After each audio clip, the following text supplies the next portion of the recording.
25 exam final பேப்பர்ல இப்போ பார்க்க போகிறது வகையிட்டு கேள்வி, வகையிட்டு பிரயோக கேள்வி. 14 ஏ பாட்டையும் பி பாட்டையும் பார்த்து முடிச்சிருவோம். நாட் ஈக்குவல் டு 1 இப்படி போட்டா என்ன அர்த்தம் என்றால் X belongs to real numbers யாரை தவிர மைனஸ் ஒன்றுன்னு போட்டிருந்தா ஒன்றை தவிர அர்த்தம். ஒன்றை தவிர அர்த்தம். மெய்யன்கள் எல்லாமே வரும், யாரை தவிர ஒன்றை தவிர. இக்கு எஃப்எக்ஸ் சமன் எக்ஸ் வர்க்கம் சக எக்ஸ் ஆக பி இன் கீழ் எக்ஸ் ஆய் ஒன்றின் வர்க்கம் என கொள்வோம். அளிக்கிற சார்பு வரையறுக்கிறாங்க எப்படி என்றால் எக்ஸ் வர்க்கம் சக எக்ஸ் ஆக பி இன் கீழ் எக்ஸ் ஆய் ஒன்றின் வர்க்கம். பி ஒரு மெய்யன், பின்றது எந்த இலக்கமும் இருக்கலாமா, மெய்யன் எதுவாகவும் இருக்கலாமா, விகிதமுறு என்ன இருக்கலாம், விகிதமுறா என்ன இருக்கலாம், இப்படிப்பட்ட ஒரு மெய்யெண்ணாவும் இருக்கலாம். y சமன் fx இன் வரைவானது x ஆல் கூறு மறை ஒன்றின் கீழ் மூன்றான புள்ளியில் அதன் கிடை அணுகு கோட்டினை இடைவெட்டுகின்றது. ஒரு சார்புக்கு கிடை அணுகு கோடு வருமா இல்லையா நாங்க எதை வச்சு முடிவெடுப்போம்? எக்ஸின் பெருமானம் முடிவிலி அணுகுற நேரம் சார்பின் பெருமானம் ஒரு எண் பெருமானம் ஒரு மெய்யெண்ணை அணுகுமாக இருந்தால் அது கிடை அணுகு கூட கொண்டிருக்கு. உதாரணத்துக்கு எக்ஸுக்கு நாங்க முடிவிலின்ற மாதிரி பெரிய ஒரு நம்பர் போட்ட நேரம் அல்லது எக்ஸின் பெருமானம் முடிவிலி அணுகிற நேரம் சார்பின் பெருமானம் எஃப்எக்ஸின் பெருமானம் 2ன்ற மாதிரி ஒரு நம்பரை அணுகுமாக இருந்தால் அல்லது 0ன்ற மாதிரி ஒரு மெய்யெண்ணை அணுகுமாக இருந்தால் எந்த நம்பரையும் அணுகலாம், அது கிடை அணுகு கூட கொண்டிருக்கிறதா இருக்கும். எக்ஸ் பெருமானம் முடிவிலியாக இருந்தாலும் சார்பின் பெருமானமும் முடிவிலி அணுகினால் அது ஒரு கிடை அணுகு கூட கொண்டிருக்காது. எக்ஸின் பெருமானம் முடிவிலியாக கூட சார்பின் பெருமானம் முடிவிலி, அது கிடை அணுகு கூட வராது. எக்ஸ் பெருமானம் முடிவிலியாக கூட சார்பின் பெருமானம் ஒரு நம்பருக்கு போகும், இது ஒரு மெய்யெண்ணுக்கு போகும். மெய்யெண்ணை அணுகுமாக இருந்தால் அது ஒரு கிடை அணுகு கூட கொண்டிருக்கு. ஒரு சார்பு கிடை அணுகு கூட கொண்டிருக்குமா இல்லையான்ற நாங்க எப்படி முடிவெடுப்போம்? ஒரு விகிதம் ஒரு சார்பு fx இன் கீழ் gx மாதிரி தான் ஒரு கிடை அணுகு கோடு வரும். வரதாக இருந்தால் இந்த வகையான சார்புகளுக்கு மட்டும்தான் கிடை அணுகு கோடு வரும். அப்ப fx இன் கீழ் gx சார்புக்கு, அதாவது நான் எக்ஸிலான சார்புல சொல்றேன், அல்ஜிப்ரிக் சார்பு திரிகோண கணிதங்கள்லாம் விட்டுட்டு மற்ற சார்பு மற்ற வகையான சார்பு இந்த மாதிரியான சார்பு இப்படி சார்புகளுக்கு மட்டும்தான் உங்களுக்கு கிடை அணுகு கோடு வரும். fx இன் கீழ் gx fx இன் படி gx இன் படியை விட பெருசா இருந்தால் சமனாகவும் இருக்கிறார் பெருசா இருந்தால் இவர் பெரியால் இவரை விட, அப்ப எக்ஸுக்கு நீங்க முடிவிலி போடுற நேரம் மேல் உள்ளது பெரிய சார்பாக வரும். மேல ஒரு எக்ஸ் மிஞ்சி வரும், மேலெங்கிலும் எக்ஸ பொது எடுத்து கேன்சல் பண்ற நேரம் மேல ஒரு எக்ஸ் மிஞ்சி வரும். அப்ப எக்ஸுக்கு நீங்க முடிவிலியை போட்டா சார்பின் பெருமானம் முடிவிலியாக வரும். எஃப்எக்ஸ் படி ஜிஎக்ஸ் படியை விட பெருசா இருந்தால் சார்பு எப்பயுமே முடிவிலியான நேர் முடிவிலியம் அணுகலாம், மறை முடிவிலியம் அணுகலாம், கட்டாயம் முடிவிலியான எஃப்எக்ஸ் இன் படியும் ஜிஎக்ஸ் இன் படியும் சமனாக இருந்தால் மேலே எக்ஸ் வர்க்கம் கீழே எக்ஸ் வர்க்கம், மேலே எக்ஸ் கணம் கீழே எக்ஸ் கணம் இப்படி வருமாக இருந்தால் ஒரு நம்பரை அணுகும், ஒரு எண்ணினை அணுகும், ஒரு மெய் எண்ணை அணுகும். எக்ஸ் பெருமான முடிவிலிக்கு போறது இவருக்கு இடை அணுகு கூட கொண்டிருப்பார். இல்லாட்டி எஃப்எக்ஸ் இன் படி ஜிஎக்ஸ் இன் படியை விட சின்னதாக இருக்கு. இப்ப கீழுள்ளவர் பெரிய ஆளா இருக்கிறார், இவர் பெருசா இருந்தால் வார விடை எப்பயுமே பூஜ்ஜியமாக வரும். இது ரெண்டையும் சேர்த்து எனக்கு ஒரே இதா போட்டிருக்கலாம். இங்க மெய் என்று சொல்றது பூஜ்ஜியம் இல்லாத ஒரு மெய் எண்ணாக சொல்லுவோம், மைனஸ் பூஜ்ஜியம் மாதிரி சொல்லிக்கோங்க. பூஜ்ஜியம் இல்லாம இது ஒரு மெய்யெண் வரும். எஃப்எக்ஸ் இன் படியும் ஜிஎக்ஸ் படியும் சமனாக இருந்தார். மேலே முதலாம் படி கீழே முதலாம் படி, மேல 2ஆம் படி கீழே 2ஆம் படி, அப்படி ஒரு மாதிரி ஒரு நம்பர் வரும். என்ன நம்பர் வரும்? இந்த உயர் படியின் குணகங்கள் காணப்படுது, உயர் அடுக்கிற குணகங்கள். இங்க எக்ஸ் வர்க்கம் கீழே எக்ஸ் வர்க்கம், இவருடைய எக்ஸ் வர்க்கத்தின் குணகம் 1, இவருடைய எக்ஸ் வர்க்கத்தின் குணகம் 1.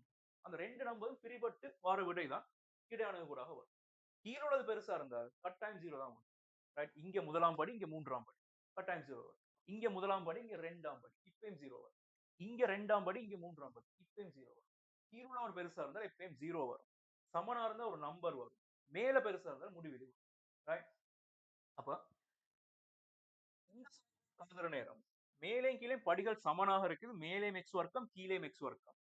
இப்ப மேலே எக்ஸ் வர்க்கம் கீழே எக்ஸ் வர்க்கமாக இருந்தா ஒரு நம்பர் வரப்போகுது. அப்ப இவருடைய கிடை அணுகு கோடு எக்ஸின் பெருமானம் முடிவிலியை அணுகிற நேரம் லிமிட் எக்ஸின் பெருமானம் பிளஸ் மைனஸ் 2 முடிவிலிக்குமே வார விடை பாருங்க என்னவாக இருக்கு. மேலங்கில நான் எக்ஸ் வர்க்கத்தால பிரிக்கலாம், எக்ஸ் வர்க்கத்தால பிரிச்சு விட்டா உங்களுக்கு வார கோவை இப்படி வரும், பிளஸ் ஓ மைனஸ் 1 சக 1 கீழ் எக்ஸ் ஆக பி இன் கீழ் எக்ஸ் வர்க்கம். அப்ப எக்ஸ் வர்க்கத்தால பிரிச்சால் பிராக்கெட் உள்ள எக்ஸ் ஆக போகும், 1 சக 1 கீழ் எக்ஸ் முழுவதின் வர்க்கமாக வரும். அப்ப எக்ஸுக்கு நீங்க முடிவிலியை போட்டா இதுவும் பூஜ்ஜியம் இதுவும் பூஜ்ஜியம் இதுவும் பூஜ்ஜியம், அப்ப கிடை அணுகு கூட 1 ஆக வரும். எக்ஸ்ட்ரா பெருமானம் முடிவிலிக்கு போற நேரம் சார்பின் பெருமானம் ஒன்றை அணுகி கொண்டு போகும். உங்களுக்கு கிராஃப் இப்படி போய் கொண்டிருக்கு. ரைட், கிடை அணுகு கூட இந்த மாதிரி போய் கொண்டிருக்கு. உங்களுக்கு கிராஃப் எப்படியோ ஸ்டார்ட் பண்ணி இந்த மாதிரி எக்ஸ்ட்ரா பெருமானம் முடிவிலிக்கு போற நேரம் சார்பின் பெருமானம் ஒன்றை அணுகிற மாதிரி ஒரு பெருமானத்துக்கு போய் கொண்டிருக்கு. ஒரு பெருமானத்துக்கிட்ட போய் கொண்டிருக்கு. இடை அணுகுகோடுகள் வெட்டுப்படலாம். எஃப்எக்ஸுக்கு ஒன்றுன்ற பெருமானம் வார நேரம் எக்ஸுக்கு ஏதோ ஒரு பெருமானம் இருந்திருக்கலாம். உதாரணத்துக்கு இப்படி ஒரு வளை வந்திருக்கலாம். ரைட், இடை அணுகுகோடு வெட்டுப்படும். நிலைக்குத்து அணுகுகோடு தான் வெட்டுப்படாது. ஏன் நிலைக்குத்து அணுகுகோடு வெட்டுப்படாதுங்க? கீழே உள்ளவரை ஜீரோ ஆக்குற பெருமானத்துலதான் கிடை அணுகுகோடு வரும். கீழ் உள்ளவர் ஒரு நாளும் ஜீரோ ஆக கூட ஒரு நம்பரை ஜீரோல விரிக்கவே கூட. அப்ப இவர் ஜீரோ ஆக மாட்டாரு. ஆகவே இவரை ஜீரோ ஆக்குற மாதிரி எக்ஸுக்கு எந்த பெருமானம் வராது. எக்ஸுக்கு ஒன்றுன்ற பெருமானம் இந்த கணக்கு பொறுத்தவரை வராது. இப்ப சார்புக்கு எக்ஸுக்கு நீங்க ஒரு பெருமானம் பிரதிட்டு தான் வாய்க்கு பெருமானம் எடுப்பீங்க. எக்ஸுக்கு நீங்க ஒன்றுன்ற பெருமானமே பிரதியிட ஏலாட்டி எக்ஸ் சமன் உண்டாகக்குள்ள சார்புக்கு பெருமானம் எடுக்க ஏலா. அப்ப கிடையான நிலைக்குத்தானுக்கு கூட ஒரு நாள் வெட்டுப்படாது. நிலைக்குத்தானுக்கு கூட சார்புக்கு எந்த பெருமானம் வராது. ஆனா கிடை அணுகுகோடுன்ற நேரம் எஃப்எக்ஸின் பெருமானம் ஒன்றாகிற நேரம் சார்பின் பெருமானம்ன்றது எப்பயும் வையால் கூடும்.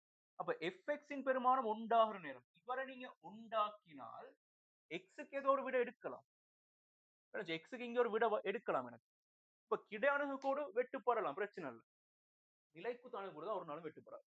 அப்ப இவரோட கிடை அணுகுகோடு உண்டாக இருந்தால் இந்த கிடை அணுகுகோடு வெட்டுப்படுற இடம் சய ஒன்றின் கீழ் மூன்றுன்னு சொல்லப்பட்டிருக்குது. சய ஒன்றின் கீழ் மூன்றுல சார்பு கிடை அணுகுகோடு வெட்டி கொண்டு போகுமா இருந்தால் இந்த சார்பின் மீது காணப்படுற ஒரு புள்ளி தான் சய ஒன்றின் கீழ் மூன்று கமா ஒன்றுன்ற புள்ளியா இல்லையா? அப்ப எக்ஸுக்கு நீங்க சய ஒன்றின் கீழ் மூன்றை போட்டால் எஃப்எக்ஸுக்கு வர விடைதான் அல்லது வைக்கு வர விடைதான் ஒன்றாக இருந்திருக்கும்.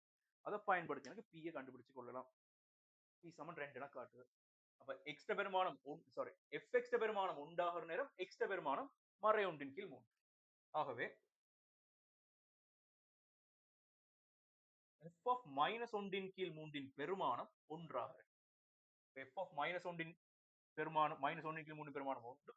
எக்ஸுக்கு நீங்க ஒன்றின் கீழ் 3 போட்டால் பாருங்க ஒன்றின் கீழ் 9 ஒன்றின் கீழ் 3 சக பி கீழே சய ஒன்றின் கீழ் 3 போட்டுரும். சய 4 கீழ் 3 வர்க்கம் 9 1 சமன் 9 பெருக்கலாம் 1 3 சக 9 பி கீழே 16 என்ற மாதிரி வரும். 16 4 கழிச்சு விட்டால் 16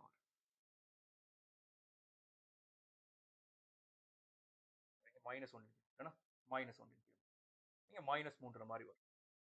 16 சய 2 அப்ப 18 வரும். 9 பி சமன் 18 வரும். பியின் பெருமானம் 2 வரும். முதற் பகுதி சரி. பீட பெருமானம் கண்டுபிடிச்சனால நான் இந்த சார்பை பிய பிரதிட்டே எழுதி கொள்றேன். இந்த ஸ்டெப்ஸ் அழிச்சு விட்டுறேன். இடம் கொஞ்சம் தேவைப்படும் நினைக்கிறேன். கிராஃப் எல்லாம் வரைகிறது. பி சமன் 2 என காட்டுது. அது சரி. அடுத்தவர் பெருதி எஃப் டேஷ் எக்ஸ் ஆனது எஃப்எக்ஸின் பெருதி எஃப் டேஷ் எக்ஸ் ஆனது இதனால் தரப்படுகிறதுன்னு காட்டுகிறேன். இங்கே ஒரு விஷயம், இப்ப எஃப் டேஷ் எக்ஸ் தான் கண்டுபிடிக்க போறீங்களா இருந்தால் மேல பீட பெருமானம் உங்களுக்கு வரலண்டே வச்சுக்கோங்க. பீட பெருமானம் என்னன்னு கண்டுபிடிக்கலாம் போயிருச்சு. இப்ப பீக்கான விடையும் தந்திருக்கு. பி சமன் 2 என காட்டு. அப்ப இந்த பெருமானத்தை எடுத்துக்கொண்டு நீங்க வகையிட்டு வர ஆன்சரை செஞ்சு கொண்டு போகலாம். இந்த பீக்கு தரப்பட்ட பெருமானத்தை எடுத்துக்கொண்டு பீட பெருமானம் உங்களுக்கு கண்டுபிடிக்க இயலாம போயிருச்சு, ஐடியா வரல, விட்டுருவோம், பிரச்சனை இல்ல. பிக்கு தந்த விடைய எஃப்எக்ஸ்ல பிரதியிட்டு அதுக்கு கீழுள்ள பகுதியில செஞ்சு கொண்டு போகலாம். கீழுள்ள பகுதிகளுக்கான மார்க்ஸ் உங்களுக்கு கிடைக்கும். பியை காண்றதுக்கான மார்க்ஸ் மட்டும்தான் இல்லாம பிக்கு கீழே உள்ள பகுதியில் உள்ள மார்க்ஸ் எல்லாம் உங்களுக்கு கிடைச்சு கொண்டு வரும். அது மாதிரி வகையீடு கிடைச்சிருச்சுன்னு வச்சு எஃப்எக்ஸ் வகையிட்டு பாக்குறீங்க, விட வரல. இப்பயும் நீங்க எஃப் டாஷ் எக்ஸ்க்கு தந்த விடையை எடுத்துக்கொண்டு போகலாம். எஃப் டாஷ் எக்ஸ்க்கு தந்த விடையை எடுத்துக்கொண்டு அங்கால பகுதியில செஞ்சு கொண்டு போகலாம். அப்படியே உங்களுக்கு ஒரு பார்ட் வரலன்னா அந்த பார்ட்ல நிக்க கூட அந்த பாட்டை விட்டுட்டு அதை பயன்படுத்தி அடுத்த கேள்வி செய்ய இயலுமா அப்படி செஞ்சு கொண்டு போகலாம். விட தர்றனால அப்படி செய்யலாம், தரலாட்டி அதுவும் பிரச்சனை. பிராக்டிஸும் பண்ணிருக்கணும். சிறு அவசர சிச்சுவேஷன்ஸ்ல இந்த மாதிரி யோசிக்கவும் பழகணும். இவன் யூவின் கீழ் வீழ்ற ஃபார்மேட் யூவின் கீழ் வீழ்ற ஃபார்மேட்னா இவரை வச்சு இவரை வகையிடணும். முதல்ல எக்ஸ் ஆய ஒன்றின் வர்க்கத்தை வச்சுக்கொண்டு இவரை வகையிட்டால் 2x ஆக கொண்டு வரும். மைனஸ் அங்கால எக்ஸ் வர்க்கம் சக எக்ஸ் ஆக 2 வச்சுக்கொண்டு இவரை வகையிட்டால் 2x ஆய ஒன்று வரும். முழுவதின் கீழ் எக்ஸ் ஆய ஒன்று வர்க்கத்தின் வர்க்கம் 4 அடுக்கு வரும். அப்ப எக்ஸ் ஆய ஒன்றை நீங்க மேலே வெட்டி விட்டால் நீங்க பெருசா சுருக்கி பார்க்க வேண்டிய அவசியம் இல்லை. விட தந்திருக்கு தானே. வர வேண்டிய விட மைனஸ் 3x ஆக 5 கீழ் எக்ஸ் ஆய ஒன்றின் மைனஸ் 3x ஆக 5 கீழ் சாய ஒன்றின் கணம். சுருக்கனுக்கெல்லாம் உங்களுக்கு மார்க்ஸ் வராது. அதுக்கெல்லாம் பெரிய அளவு டைம் செலவழிக்கவும் கூட. ஃபார்மேட் தெரியும். அந்த ஃபார்மேட்ட வச்சு வகையிடுறீங்களா? அதுக்கு தான் மார்க்ஸ் இருக்கு. இந்த யூவின் கீழ் வின்ற ஃபார்மேட்ட சரியா எடுத்து வகையிட்டீங்களா? அதுக்கு மார்க்ஸ் இருக்கு. அடுத்த வரல விடைய ரைட், சுருக்கி சரியா வருமா பிழையா வருமா அந்த ஆராய்ச்சி எல்லாம் பெருசா பண்ண போக வாங்க. டைம் வேஸ்ட் தானே. இதிலிருந்து எஃப்எக்ஸ் அதிகரிக்கும் ஆயுடைகளையும் எஃப்எக்ஸ் குறைவும் ஆயுடைகளையும் காண்க. அப்ப எஃப்எக்ஸ் அதிகரிக்குதா குறைவடைறத நாங்க முடிவு எடுக்கிறது எஃப் டேஷ் எக்ஸ் அடையாளத்தை வச்சுன்னா ஒரு அதிகரிக்கும் சார்பாக இருந்தால் எக்ஸ் அதிகரிக்க வையும் அதிகரிக்கும் சார்புன்னு சொல்லுவோம். அப்ப இந்த அதிகரிக்கும் வீச்சுக்குள்ளார நான் எந்த புள்ளியை தெரிவு செஞ்சு தொடலி வரைஞ்சிருந்தாலும் அந்த தொடலி ஒரு கூர்ங்கோணத்தை அமைக்கும். கூர்ங்கோணம் என்றால் படித்திறன் நேர்ந்த அர்த்தம். படித்திறன் சொல்லப்படுறது dy by dx. எந்த ஒரு புள்ளியும் வரையப்படுற படித்திறன் சொல்லப்படுறது dy by dx. இப்ப dy by dx நேராக இருந்திருக்கு. இல்லாட்டி இந்த மாதிரி அதிகமாக அதிகரிக்குது. இப்படி வரைஞ்சாலும் இப்படி ஒரு அதிகரிக்கிற சார்பு இருந்தாலும் இந்த சார்புல நான் எந்த புள்ளியை தெரிவு செஞ்சு தொடலி வரைஞ்சாலும் இவரும் நேர்படுத்திறனை கொண்டிருப்பார். அப்ப dy by dx நேராக இருக்கும். தொடலிப்படுத்துறது dy by dx தானே. மறுதலையாக dy by dx நேராக இருந்தால் சார்பு அதிகரிக்கும். dy by dx மறையாக இருந்தால் குறைவடையும் சார்பாக எடுத்துக்கொள்ளலாம். x கூட கூட y குறை. இங்க வரைகிற தொடலி பாருங்க மறைப்படுத்துறனை கொண்டிருக்கு. இப்ப dy by dx மறையாக இருந்தால் சார்பு குறையும், நேராக இருந்தால் அதிகரிக்கும், ஜீரோவாக இருந்தால் நிலையாக இருக்கும். அதாவது ஜீரோவாகிற நேரம் dy by dx சமன் ஜீரோ என்றால் ஏதோ ஒரு புள்ளியை நீங்க தொடலி வரைகிறீங்க. அந்த தொடலி பூஜ்ஜியப்படுத்துறனை கொண்டிருக்கு. பூஜ்ஜியப்படுத்துறது எக்ஸ் அச்சுக்கு சமாந்தரமான கோடு. அப்படிதானே? பூஜ்ஜியப்படுத்துறனை கொண்ட கோடுகள் எல்லாமே எக்ஸ் அச்சுக்கு சமாந்தரமாக வரும். இப்ப dy by dx பிளஸ் இருந்தால் சார்பு அதிகரிக்கும், கூடிக்கொண்டு போகும். எக்ஸ் கூட கூட y கூடும். dy by dx மைனஸ் ஆக இருந்தால் எக்ஸ் கூட கூட y குறையும், சார்பு குறையும். dy by dx சமன் பூஜ்ஜியமாக இருந்தால் தான் உங்களுக்கு என்ன வரும்? நிலையான புள்ளிகள். அந்த நிலையான புள்ளிகள் உயர்வு, இழிவுன்ற திரும்பல் புள்ளிகளா இருக்கலாம். அப்படி இல்லாட்டி கிடை விபத்திகளாக இருக்கு. அந்த 3 வகைகளை ஏதோ ஒரு வகையாக இருக்கு. சரி, தியரிய பெருசா கரெக்டாம நான் கேள்வியை செஞ்சு முடிப்போம். சார்பு அதிகரிக்கும் குறைவடையும் ஆயுடைகள் நிலையான புள்ளிகள் சார்பா தான் கிடைக்கும். இங்க அதிகரிச்சு கொண்டே போயிட்டு ஒரு இடத்துல ஜீரோ ஆகி அங்கே குறைவடைற மாதிரி வரும். இல்லாட்டி குறைவடைஞ்சிட்டே வந்து ஜீரோ ஆகி அங்கே அதிகரிக்கிற மாதிரி வரும். அப்படி இல்லாட்டி அதிகரிச்சுட்டே போய் கிடையாகி திரும்ப அதிகரிச்சுட்டே போகும். அப்ப நிலையான புள்ளிகள் சார்பாகத்தான் அங்கால எந்த பக்கம் அதிகரிக்குது குறைவடைந்து எனக்கு ஒரு முடிவுக்கு வரணும். அப்ப எஃப் டாஷ் எக்ஸ் பெருமானம் இதுவாக இருந்தால் எஃப் டாஷ் எக்ஸ் சமன் ஜீரோ ஆகிற புள்ளி ஒரே ஒரு புள்ளி தான் வரப்போகுது. எக்ஸ் சமன் -5 கீழ் 3. இந்த இடத்துல dy by dx சமன் 0. அப்ப இதுக்கு அங்கால அதிகரிக்கும் அல்லது குறைவடையும், இதுக்கு இங்கால அதிகரிக்கும் அல்லது குறைவடையும். அதுதான் கேட்கிறேன். அப்ப இப்ப நீங்க வீச்சு போடணும். வீச்சு போட ஒரு அட்டவணை அடிக்கணும். பாருங்க, சார்பை முடிவெடுக்க போற புள்ளிகள் இந்த நிலையான புள்ளியும் அணுகுகோடு. அப்படிதானே? x சமன் 1 ஒரு அணுகுகோடு, இது ஒரு நிலையான புள்ளி. ஆகவே வீச்சு போடுற நேரம் மைனஸ் முடிவிலிக்கும் -5 கீழ் 3க்கும் இடையில் x பெருமானம். அடுத்து -5 கீழ் 3க்கும் 1க்கும் இடையில் x பெருமானம். அடுத்து 1க்கும் முடிவிலிக்கும் இடையில். சார்பை தீர்மானிக்க போற புள்ளிகள் நிலைக்குத்து அணுகுகோடும் நிலையான புள்ளிகள். அப்ப எத்தனை நிலையான புள்ளிகள் வருதோ, எத்தனை நிலைக்குத்து அணுகுகோடு வருதோ அந்தந்த இடங்களை நீங்க உடைச்சு கொடுத்திருக்கீங்க. அப்ப இந்த வீச்சுக்குள்ளால f dash x அடையாளம் எப்படி வரும்? மறை 5 கீழ் 3 விட சின்ன ஒரு பெருமானம். மறை 2 மாதிரி போடும். மறை 2 மாதிரி ஒரு பெருமானத்தை போட்டால் இங்க வர அடையாளம் பிளஸ்ஸா மைனஸா கவனா பாருங்க. f dash x தான் பார்க்கணும். நீங்க திரும்பல் புள்ளியில கண்டுபிடிக்கிற வரைக்கும் எல்லாமே f dash x. திரும்பல் புள்ளியில கண்டுபிடிச்சு முடிஞ்சிட்டால் அங்கால f dash x முழுசா விட்டுட்டால் சரி. அதுக்கப்புறம் எல்லாமே fx-க்கும் f double dash x தான் பயன்படுத்த போறோம். ரைட். அப்ப இவர் 0 ஆக கிடைக்கிற புள்ளி -5 கீழ் 3. -5 கீழ் 3 விட சின்ன ஒரு பெருமானம். ஒரு -2 மாதிரி ஒரு பெருமானத்தை பிரதி. -2 மாதிரி ஒரு பெருமானத்தை பிரதிட்டா பாருங்க. -6 +5. இங்க மேல மைனஸ் வரும். மேல minus minus into minus plus ஆகிரும். கீழையும் -2 -1 முழுவதின் கணம். கீழே மைனஸ் வரும். திரும்ப இது மைனஸ்ல வந்து இப்ப f dash x மைனஸ்ல இருந்தால் சார்பு குறைறதாக சரிதானே? அத மாதிரி -5 கீழ் 3க்கும் 1க்கும் இடைப்பட்டது 0 போடலாம். அப்ப x-க்கு 0 போட்டா இவர் பிளஸ் இவர் மைனஸ் பிரிச்சு விட்டா மைனஸ் வரும். மைனஸ் இன்டு மைனஸ் பிளஸ்ல வரும். அப்ப இங்கால பக்கம் சார்பு அதிகரிக்கிறதா ஒன்றை விட பெரிய பெருமானம். இது பிளஸ் இதுவும் பிளஸ் பிரிச்சா பிளஸ் வரும். பிளஸ் இன்டு மைனஸ் மைனஸ் வரும். அப்ப இங்கால பக்கம் சார்பு குறைறதாக அர்த்தம். அப்ப அதிகரிக்கும் ஆயிடை அதிகரிக்கும் ஆயிடை x belongs to ஒரே ஒரு வீச்சு தானே -5 கீழ் 3க்கும் 1க்கும் இடை -5 கீழ் 3க்கும் 1க்கும் இடையில அதிகரிக்கும். குறைவடையும் ஆயிடை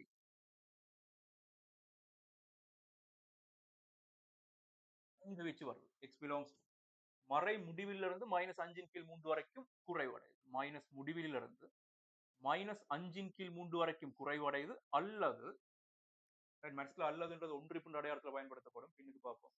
அல்லது ஒன்றுக்கும் முடிவிலிக்கும் இடை 1, முடிவிலிக்கு இடை குறைவடையும் ஆயிடை அதிகரிக்கும் ஆயிடை. y சமன் fx இன் வரைவின் திரும்பல் புள்ளி நாள்கூறுகளையும் காண்க. திரும்பல் புள்ளி நாள்கூறுகன்றது திரும்பல் புள்ளி f dash x சமன் 0 ஆகிற நேரம் கிடைக்கும். அப்ப f dash x சமன் 0 ஆகிற நேரம் ஒரு -5 கீழ் 3 பெருமானம் ஒன்று கிடைக்கும். அந்த புள்ளி உயர்வா இழிவா பாருங்க, இந்த -5 கீழ் 3ல f dash x சமன் 0 இங்கால குறைது அங்கால அதிகரிக்குது. ஆகவே இது ஒரு இழிவு புள்ளியாக வந்திருக்கு. இது ஒரு நிலைக்குத்து அணுகுகோடு. டேபிள் மாதிரி அடிச்சிருக்கணும் அழகா, நீங்க அழகா செய்யுங்க. கோடுகள் அடிக்கல. அப்ப இங்கால குறைது அங்கால அதிகரிக்குது. இது ஒரு இழிவு புள்ளியாக வரும். அதுக்காக இங்க அதிகரிக்குது இங்க குறையுது இங்க ஒரு உயர்வு புள்ளி மார்க் பண்றதுல கவனம். ஒரே ஒரு நிலையான புள்ளி தான், இவர் மட்டும்தான் நிலையான புள்ளி. அப்ப இங்க மட்டும்தான் திரும்பல் புள்ளி வந்திருக்கு.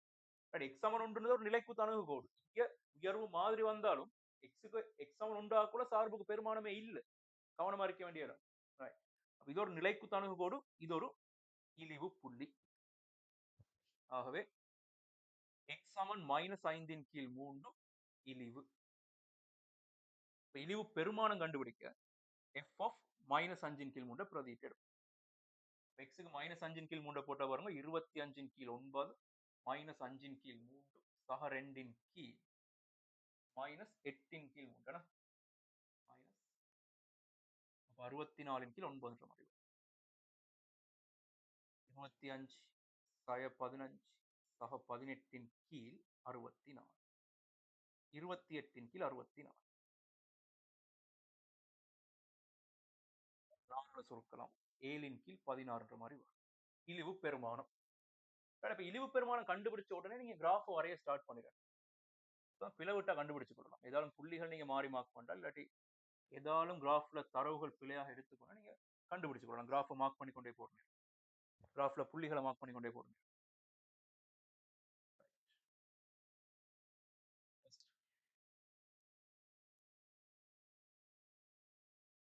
வரைபை வரையறதுக்கு முன்னாடி வேறு சொல்றீங்க இன்னொரு விஷயம் இருக்கு இதானே. சரி பரவாயில்ல, நாங்க புள்ளிகளை மார்க் பண்ணி அடுத்த பதிவு செய்வோம். முதலாவது சமன் 1 ஒரு நிலைக்குத்து அணுகுகோடு. அப்ப x சமன் 1 ஒரு நிலைக்குத்து அணுகுகோடு. x சமன் 1ல சார்புக்கு எந்த பெருமானமும் இல்லை. இவரை நீங்க ஒரு நிலைக்குத்தான புள்ளிக்கோட்டுல காட்டிருக்கீங்க. இந்த இடத்துல நீங்க எழுதிட்டானெல்லாம் x சமன் 1 ஓர் நிலைக்குத்து அணுகுகோடு. x சமன் 1 ஒரு நிலைக்குத்து அணுகுகோடு. அதே மாதிரி x சமன் -5 கீழ் 3க்கு 7 கீழ் 16 இழிவு பெருமானம்.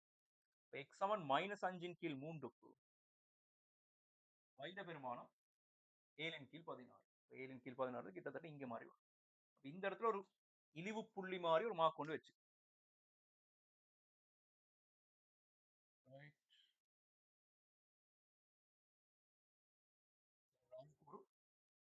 -5 கீழ் 3 7 கீழ் 16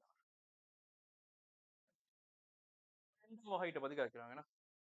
இப்போதைக்கு இதை அப்படியே இருக்கட்டும். ரெண்டாம் வகையிட்ட பத்தி கேட்கிறோம். அதையும் செஞ்சுட்டு இங்க வரும். இப்ப ரெண்டாம் வகையிட்டு சொல்றாங்க தரப்பட்டுள்ளது, அதை நீங்க நிறுவ வேண்டிய அவசியம் இல்லை. ஒருக்க வகையிட்டு காட்டினால் போதும். அப்ப f டபுள் டேஷ் x சமன் 6x ஆக 3 கீழே x ஆய 1 4ஆம் அடி என தரப்பட்டுள்ளது. y சமன் fx க்கு -3, ஹாஃபில் ஒரு விபத்தி புள்ளி உண்டென காட்டுக. நாங்க ரெண்டு வகையான விபத்தி பார்ப்போம். ஒன்று வந்து கிடையான விபத்து. சார்பு இப்படி அதிகரிச்சு கொண்டு வரும், கொஞ்சம் கிடையாகும், அங்கால திரும்ப அதிகரிச்சு கொண்டு போகும். விபத்தி புள்ளின்னு சொல்லப்படுறது சார்பை வெட்டி கொண்டு போற தொடர். ஒரு புள்ளியை நீங்க தொடலி வரைகிற நேரம் அது சார்பினை வெட்டி கொண்டு போக இருந்தா கிராஃப் முழுசா வெட்டி கொண்டு போக இருந்தா அந்த புள்ளி விபத்தி புள்ளின்னு சொல்லுவோம். அப்ப இந்த இடத்துல நீங்க சார்பு அதிகரிச்சு கொண்டே வருது, கொஞ்சம் கிடையாவது திரும்ப அதிகரிச்சு கொண்டு போகும். இந்த இடத்துல நீங்க ஒரு தொடலி வரைஞ்சிருந்தால் சார்பை வெட்டி கொண்டு போற மாதிரி தொடலி வரும். அப்ப இது ஒரு விபத்தி புள்ளின்னு சொல்லுவோம். இந்த விபத்தி புள்ளி dy by dx 0 ஆக்கி கண்டுபிடிக்கும். இன்னொரு வகையான விபத்து காணப்படுது எப்படின்னா இப்படி வரும். இந்த மாதிரி நாங்க சரியா இந்த புள்ளியில ஒரு தொடலி வரைஞ்சமாக இருந்தால் இப்பயும் அந்த தொடலி சார்பை வெட்டி கொண்டு போகும். அப்ப இதுவும் ஒரு விபத்தி புள்ளி. இந்த விபத்து புள்ளியை வரையறதுக்கு முன்னால குவிவுகள் பத்தி தெரிஞ்சிருக்கேன். ஒரு புள்ளியில வரையப்பட்ட தொடலிக்கு மேல கிராஃப் இருக்குமாக இருந்தால் அதுக்கு மேல் குவிவுன்னு சொல்லுவோம். வச்சிருப்பீங்க. அது மாதிரி தொடலிக்கு கீழே கிராஃப் இருக்குமா இருந்தா அதுக்கு கீழ் குவிவுன்னு சொல்லுவோம். நிறுவல் எல்லாம் செஞ்சிருப்போம். நிறுவல் எல்லாம் விட்டுட்டு நாங்க முடிவு மட்டும் ஞாபகம் வச்சுக்கொள்வோம். பாருங்க மேல் குவிவுண்டா என்ன வரணும்டா டி வர்க்கம் y இன் கீழ் dx வர்க்கம். இரண்டாவது வகை பெரிது பூஜ்ஜியமாக இருந்தால் ஏதோ ஒரு புள்ளியில டி வர்க்கம் y இன் கீழ் dx வர்க்கம் பெரிது பூஜ்ஜியமாக இருந்தால் தொடலிக்கு மேல கிராஃப் இருக்கிறதா இருக்கும். அதாவது மேல் குவிவாக காணப்பட்டதாக. டி வர்க்கம் y இன் கீழ் dx வர்க்கம் சிறிது பூஜ்ஜியமாக இருந்தால் தொடலிக்கு கீழே கிராஃப் இருக்கிறதா இருக்கும். கீழ் குவிவாக காணப்பட்டதாக இருக்கும். அப்ப டி வர்க்கம் y இன் கீழ் dx வர்க்கம் பெரிது பூஜ்ஜியமா இருந்தால் மேல் குவிவு தொடலிக்கு மேல கிராஃப், சிறிது பூஜ்ஜியமா இருந்தால் தொடலிக்கு கீழே கிராஃப். அப்ப சமன் பூஜ்ஜியமாக இருந்தால் மேலையும் இல்ல கீழையும் இல்ல தொடலியோட சேர்ந்து கிராஃப் வரதாக இருக்கும். அப்ப இந்த வகையான சரிவான விபத்திகள் dy by dx 0 ஆகி கண்டுபிடிக்க இயலும். ஏன் இந்த கோட்டுக்கு ஒரு சரிவு ஒன்று காணப்படுது. x அச்சுல ஒரு கோணம் ஒன்று காணப்படுது. ஒரு சரிவு ஒன்று காணப்படுது. சரிவு காணப்பட்ட இந்த இடத்துல dy by dx 0 இல்ல. ஆனா இதுவும் ஒரு விபத்தி புள்ளி. இந்த இடத்துல d வர்க்கம் y இன் கீழ் dx வர்க்கம் சிறிது பூஜ்ஜியம். ரைட் அப்ப d வர்க்கம் y இன் கீழ் dx வர்க்கம் சமன் பூஜ்ஜியம். d வர்க்கம் y இன் கீழ் dx வர்க்கம் சமன் பூஜ்ஜியமாகிற எல்லா இடத்துலயும் விபத்தி வருமானு கேட்டா அதுவும் இல்லை. d வர்க்கம் y இன் கீழ் dx வர்க்கம் சமன் பூஜ்ஜியமாகிற புள்ளி சார்பாக குவிவுகள் மாறுபடணும். இங்க மேல் குவிவு இங்க கீழ் குவிவு அல்லது இங்க கீழ் குவிவு அங்க மேல் குவிவு இப்படி குவிவுகள் மாறுபட்டால் மட்டும்தான் விபத்தி காணப்பட்டதாக இருக்கும். இப்ப டி வர்க்கம் y கீழ் dx வர்க்கத்தை 0 ஆக்கி வார புள்ளி சார்பாக இங்காலை வங்காலை குவிவு மாறுபடுதான்னு செக் பண்ணணும். அதாவது டி வர்க்கம் y கீழ் dx வர்க்கத்தின் அடையாளம் மாறுபடுதான்னு செக் பண்ணணும். மாறினால் மட்டும்தான் விபத்தி இல்லாட்டி இல்லை. f டபுள் டேஷ் x நாங்க 0 ஆக்கினால் எங்களுக்கு வார பெருமானம் x சமன் மறைமூன்று. x சமன் மறைமூன்றது விபத்தியாகவும் இருக்கலாம் இல்லாமலும் இருக்கலாம் ஷூரா தெரியும். இந்த புள்ளி சார்பாக குவிவுகள் மாறுபடுதா? அதாவது மறை முடிவிலிக்கும் மறை மூன்றுக்கும் இடையில் என்ன நடக்கும்? குவிவு எப்படி காணப்படும்? எஃப் டபுள் டேஷ் எக்ஸ் அடையாளம். அதே மாதிரி மறை மூன்றுக்கும் அங்கால நேர் முடிவிலும் போடலாம். நேர் முடிவு வரைக்கும் எடுத்தால் மறை மூன்றுல இருந்து அங்கால பக்கம் முழு எல்லா எக்ஸ் பெருமானத்தை எடுக்கிற ஒன்று பெருமானம் இல்லாம அப்ப ஒன்று வரைக்கும் பார்ப்போம். அடுத்து ஒன்றுக்கு அங்கால என்ன நடந்தாலும் பிரச்சனை இல்லை. இந்த சயமூன்று புள்ளி சார்பாகத்தான் சயமூன்று இங்க இருந்தார். இந்த புள்ளி சார்பாக இங்காலை வங்காலை என்ன நடக்குது அது மட்டும் தெரிஞ்சா போதும் எனக்கு. ஒன்றுக்கு அங்கால பக்கம் குவிவுகள் எப்படி வந்தாலும் அது இந்த விபத்தி புள்ளியை பாதிக்கப்படுறது. அப்ப ஒன்றுக்கு அங்கால என்ன நடக்குன்றதை பத்தினா யோசிக்க போறது இல்லை. சயமூன்றை விட சின்ன பெருமானங்களுக்கு எஸ் டபுள் டேஷ் எக்ஸ் அடையாளம் பாருங்க இது எப்படியுமே பிளஸ் தான். இதுவும் பிளஸ். சயமூன்றை விட சின்ன ஒரு பெருமானம் போட்டா இது மைனஸ் ஆகும். அப்ப இங்க மைனஸ் வரும். இப்ப கீழ் குவிவு வரும். அதே மாதிரி மறை மூன்றுக்கும் ஒன்றுக்கும் இடைப்பட்ட பூஜ்ஜியம் போடலாம் பிளஸ் வரும். குவிவு மாறுபடுது வரும். கீழ் குவிவாக இருந்த ஒரு மேல் குவிவாக மாறுற. இப்ப குவிவு மாறுமாக இருந்தால் எக்ஸ் சமன் மறை மூன்று ஓர் விபத்தி. இடை விபத்தியான கேட்டா இல்ல சரிவான விபத்து. ஒரு சாய்வுல வார விபத்து. அப்ப எக்ஸ் சமன் சாயமூன்ற விபத்தியாக இருந்தால் எஃப் ஆஃப் மைனஸ் 3 பெருமானம் சுருக்க தேவையில்லை அவங்களுக்கு தந்திருந்தாங்க. எவ்வளவு வரும்? 1/2 வருதுதான். ஆகவே விபத்தி புள்ளி 4 கூறுவோம். மறை 3, 1/2 வரும். சரிதானே? இப்ப எனக்காட்டுக திரும்பல் புள்ளி அணுகுகோடுகள் விபத்தி புள்ளி ஆகியவற்றை தெளிவாக காட்டி y சமன் fx வரைவே வரை. நீங்க கிராஃபை பார்த்து தான் முடிவெடுக்கணும். உங்களுக்கு அடுத்து என்ன புள்ளிகள் தேவைன்றது. இழிவு புள்ளி மட்டும்தான் மார்க் பண்ணி வச்சிருக்கிறோம். விபத்தி புள்ளியை கண்டுபிடிச்சு வச்சிருக்கேன். ஆனா இந்த தரவுல ஒரு கழிப்பு தானே.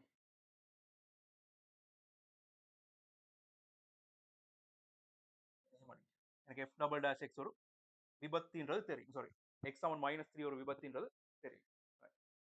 இப்ப பாருங்க, இந்த வரைவை நான் முழுமைப்படுத்தணுமாக இருந்தால், இங்க இழிவடைறவர்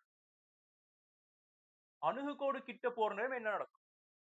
அணுகுகோடு கிட்ட சார்பு எப்பவுமே முடிவிலி பெருமானத்தை அணுகும். எக்ஸ்க்கு நீங்க 1 பெருமானம் குடுக்கலாம். ஆனா 1க்கு கிட்ட உள்ள ஒரு பெருமானம் குடுத்தால், 1க்கு ஆக கிட்ட உள்ள ஒரு பெருமானம் குடுத்தால், இவர் கிட்டத்தட்ட 0 மாரி இருப்பார். அப்படிதானே?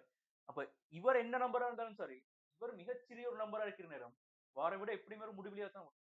நேர் முடிவிலியா, மறை முடிவிலியா? அத மட்டும் பார்த்துக் கொண்டால் போதும். அதோட பாருங்க, கீழ உள்ளது எப்படியுமே பிளஸ். எக்ஸ்க்கு நீங்க என்ன நம்பர் போட்டாலும் சரி, இது எப்படியுமே பிளஸ். மேலுள்ள சார்புல டெல்டா பெருமானம் சிறிது பூஜ்ஜியம் விளங்குதா இல்லையா? எக்ஸ் வர்க்கம் சக எக்ஸ் ஆக 2 டெல்டா பெருமானம் சிறிது பூஜ்ஜியம். இப்ப டெல்டா பெருமானம் சிறிது பூஜ்ஜியமா இருந்தால், ஒன்று சார்பு எப்பொழுதும் நேராக இருக்கும் அல்லது எப்பொழுதும் மறையாக இருக்கும்.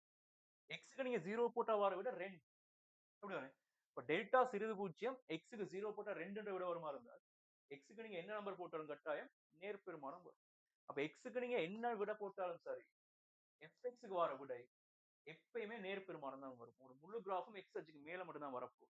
அப்ப அணுகுகோடு கிட்ட சார்பு என்ன நடக்குதுன்னு ஆராயிற நேரம், ஒன்றை விட கொஞ்சம் பெரிய பெருமானம். எஃப்எக்ஸின் அடையாளம் பிளஸ்ல வரும். 1 கிட்ட எப்படியுமே முடிவிலி வரும். அப்ப பிளஸ் முடிவிலி வரும். எக்ஸின் பெருமானம் ஒன்றை விட கொஞ்சம் சின்ன ஒரு பெருமானம். எஃப்எக்ஸின் அடையாளம் எப்படியுமே பிளஸ் தான் வரும். முடிவிலின்றாலும் முடிவிலி வரும். அப்ப ஒன்றை விட பெரிய பெருமானங்களுக்கு சார்பின் அடையாளம் பிளஸ், பிளஸ் முடிவிலி. அப்ப ஒன்றை விட சிறிய பெருமானங்களுக்கும் பிளஸ் முடிவிலி வரும். உங்க கிராஃப் இங்க இழிவடைய போறார். இழிவாக வந்து இங்க வரைக்கும் இப்படி போயிட்டு முடிவிலி அணுக போறார். அப்ப அங்கால பக்க கிராஃப் தெரியும். இப்ப இங்கால பக்க கிராஃப் வேணும். அது மாதிரி இங்க ஸ்டார்ட் ஆகும் போதும் தெரியும். முடிவிலிக்கு போகல என்ன நடக்குதுன்னு தெரியும். அது ரெண்டும் தெரியுமா இருந்தா எனக்கு முழு கிராஃப் முழு வரைவும் தெரியும். அப்ப அடுத்தது கிடை அணுகுகோடு அல்லது எக்ஸ்ட பெருமானம் முடிவிலியாக ஏற்கனவே கண்டு வச்சிருக்கேன். எஃப் எக்ஸ்ட பெருமானம் ஒன்றாக வந்துச்சு. அப்போ ஒன்றுன்றது 6 கீழ் 17 விட பெரிய பெருமானம். உங்களோட கிடை அணுகுகோடு இந்த மாதிரி இடத்துல வந்து சரிதானே? உங்களோட கிராஃப் இப்படி வரும் பாருங்க. எக்ஸ்ட பெருமானம் முடிவிலியாக கூட சார்பு ஒன்றை அணுகணும். எக்ஸ்ட பெருமானம் மறை முடிவிலியாக கூட சார்புடைய பெருமானம் ஒன்றை அணுகும். உங்களோட வரைவு கிட்டத்தட்ட இப்படி வரும்.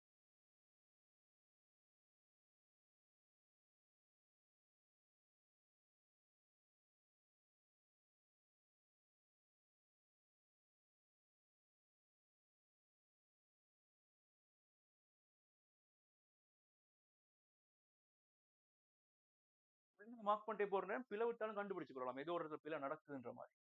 ஏன்னா இப்ப ஒன்றை விட சிறிய பெருமானங்களுக்கு மைனஸ் முடிவு விட வருமா இருந்தால், இப்படி கீழ இறங்குறவர் திரும்ப மேல தான் போகணும். ஏன்னா திரும்ப கீழ வரணுமா இருந்தா இன்னொரு திரும்பல் புள்ளி வந்திருக்கு. அப்ப நீங்க கண்டுபிடிச்சு கொள்ளலாம். இந்த இடத்துல மறை முடிவிலி வந்தால் நீங்க கண்டுபிடிச்சு கொள்ளலாம். ஏதோ ஒரு இடத்துல பிழை விட்டோம்ன்ற மாதிரி. இப்ப திரும்பல் புள்ளியை கண்டுபிடிச்ச உடனே புள்ளிகளை மார்க் பண்ணி கொண்டு போங்க. கிராஃப வரையறதுக்கு மாறி. ரைட்? இதான் முழுமையான கிராஃப். இங்க ஒரு விபத்தி புள்ளியும் காணப்பட்டுச்சு. எக்ஸ் சமன் மறை 3ல ஒரு விபத்தி புள்ளி காணப்பட்டுச்சு. அப்ப எக்ஸ் சமன் மறை 3ல விபத்தி புள்ளி சரிவான விபத்தி தானே? அவர் நீங்க மார்க் பண்ற முறை இந்த மாதிரி ஒரு கோடு ஒன்று போட்டு காட்டுறீங்க. இப்படி போட்டால் ஒரு விபத்து காணப்பட்டதாக இருக்கும். மறை 3, 1 கீழ் 2.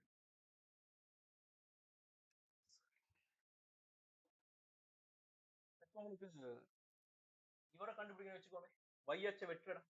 இப்ப y அச்ச வெற்றிடம். அதாவது இந்த புள்ளியை கண்டுபிடிக்கணுமா இருந்தா எக்ஸ்க்கு நீங்க 0 போட்டு இருக்கலாம். எக்ஸ்க்கு 0 போட்டா பாருங்க 0, 0 கீழே 2 வரும். 2 2 2 வரும். வெற்றிடம் 2 ஆக இருந்து வாய்ப்பு இருக்குதானே? 1க்கு மேலால வெட்டி கொண்டு போகும். அவ்வளவுதான் சின்ன ஒரு கேள்வி. பி பாட்டு செய்வோம்.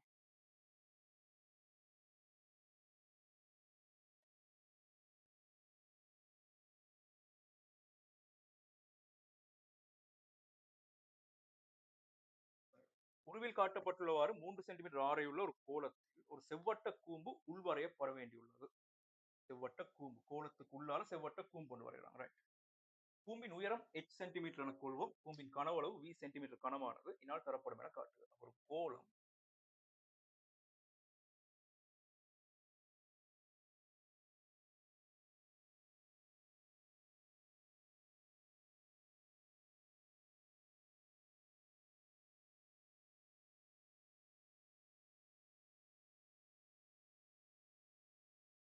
கோலம்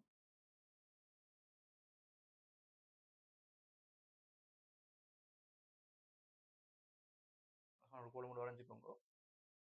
அந்த கோலத்துக்குள்ளால ஒரு செவ்வட்ட கூம்பு இந்த மாதிரி வெட்டப்படுது.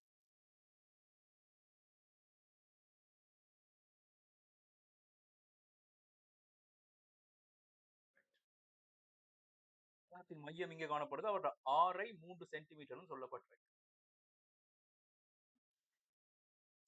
கூம்பின் கனவளவு V ஆனது இதனால் தரப்படும் என காட்டுக. உள்வரையப்படத்தக்க மிகப்பெரிய அத்தகைய கூம்பானது h சமன் 4 இருக்கும்போது பெறப்படும் என காட்டுக. அப்ப இந்த கூம்பின் உயரம் h சென்டிமீட்டர்னு சொல்லப்பட்டிருக்கு. பாருங்க.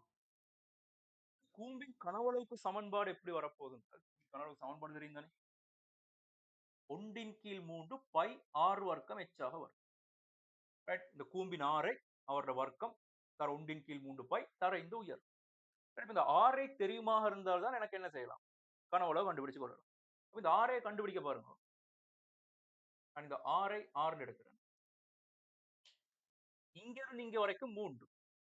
சரிதானே? இங்க இருந்து இங்க வரைக்கும் 3. அப்ப இந்த உயரத்தை கண்டுபிடிக்க என்ன செய்யலாம்? இந்த ஆரை கண்டுபிடிக்க பாருங்க. இது 3.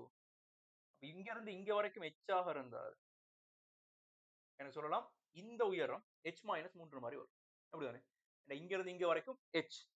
இவர் ஆரை 3. அப்ப இந்த நீளம் h மைனஸ் 3 ஆக வரும்.